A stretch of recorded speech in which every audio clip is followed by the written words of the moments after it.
the Citizens Participation in Public Petitions Committee. Jackson.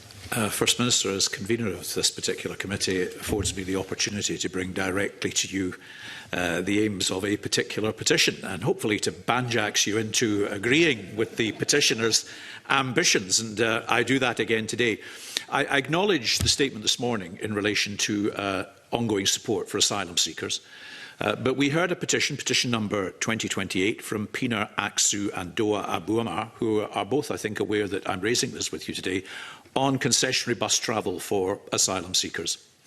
Now, at the moment, of the 6,000 asylum seekers, roughly a third are probably able to claim because they're either under 22 or they're over 60. But it leaves about 4,000 people who are not. Now, I understand the difficulty when it comes to benefits, but this is a concessionary scheme, and Spice think it's entirely within the competence of the Scottish Government to extend free concessionary travel to this group.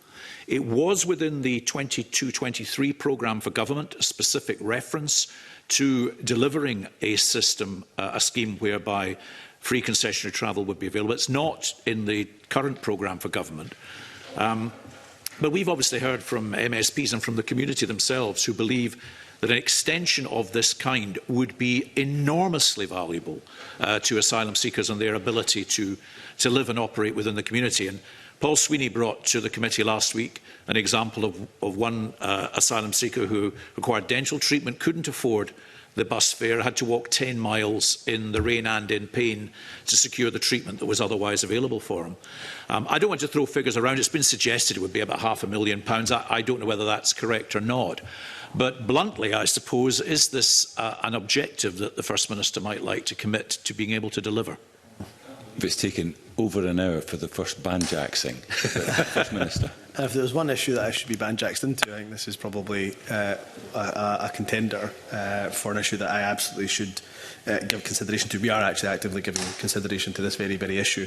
Can I commend the petitioners as well? I know Pinar in particular over a number of years has been a vocal advocate for the rights of asylum seekers. Can I also say that Jackson Carlo's question is particularly welcome on the back of some dreadful commentary around refugees that we saw in the last 24 hours from the UK Government, and I know Jackson Carlo has been often on the right side of issues in relation to asylum and refugees for a number of years, and can I recognise that.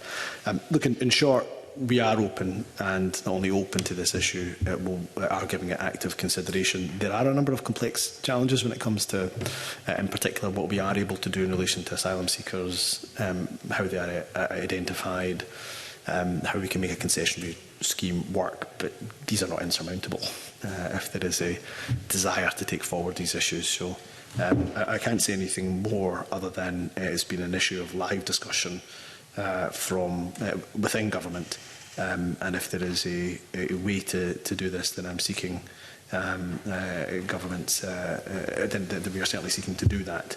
But it does come with some complexities, which I'm certain Jackson Carlo will be aware of. You're on a roll.